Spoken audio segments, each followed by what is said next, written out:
భారత సైన్యం జరిపినటువంటి దాడులు, పీఓజేకేలో ఉన్నటువంటి ఉగ్రవాద శిబిరాలు, పాక్ లోపల ఉన్నటువంటి ఉగ్రవాద శిబిరాలు. అక్కడ ఆ ఉగ్రవాద శిబిరాల్లో చాలామందిని పక్కకి తప్పించారు. ప్రస్తుతానికి కనబడ్డ మృతదేహాలు 36. టోటల్గా లోపల ఉన్నటువంటి వాళ్ళతో కలిపి ఒక 100 మంది దాకా చచ్చి ఉంటారన్నట్టు. అది పాకిస్తాన్కి సంబంధించినటువంటి ఉగ్రవాదులు కన్ఫామ్, లేదా పాకిస్తాన్ సైన్యం అందులో కాపలా కాస్తుండైనా ఉండొచ్చు.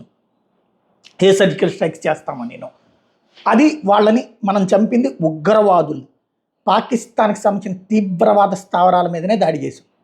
కానీ రోగ్ కంట్రీ, నీచమైన, అంటే మన భాషలో చెప్పాలంటే నీచ దేశమైనటువంటి పాకిస్తాన్, అసమర్థ దేశమైన పాకిస్తాన్, మన సైన్యంతో ఎదురు బొదురు ఢీకొట్టలేని దద్దమ్మలు, ధైర్యంగా అటాక్ చేయలేనటువంటి దద్దమ్మలు చేస్తున్నటువంటి పనేంటి?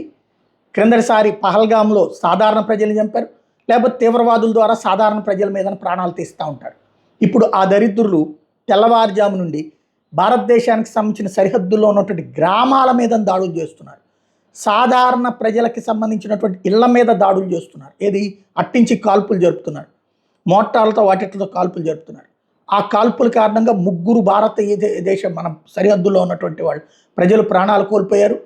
మిగతా వాళ్ళకి సంబంధించినటువంటిది ఇష్యూ నడుస్తోంది. అంటే ఇంకా కొంతమంది గాయపడ్డారు, వాళ్ళని ఆసుపత్రికి తరలిస్తున్నారు.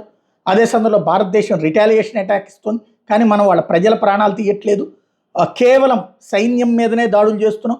ఆ సందర్భంగా దాదాపుగా 10-15 మంది పాకిస్తాన్ సైన్యం కూడా ప్రాణాలు కోల్పోయారన్నటువంటి మాట వినబడుతుంది. ఎందుకంటే దాడి చేసినప్పుడు ఆ పక్కన ఉన్నటువంటిది ఇప్పుడు వాళ్ళు కసిగా ఉంటారు, మనం అంతకంటే కసిగా అటాక్ చేస్తుండటం వల్ల జరిగినటువంటి అంశం.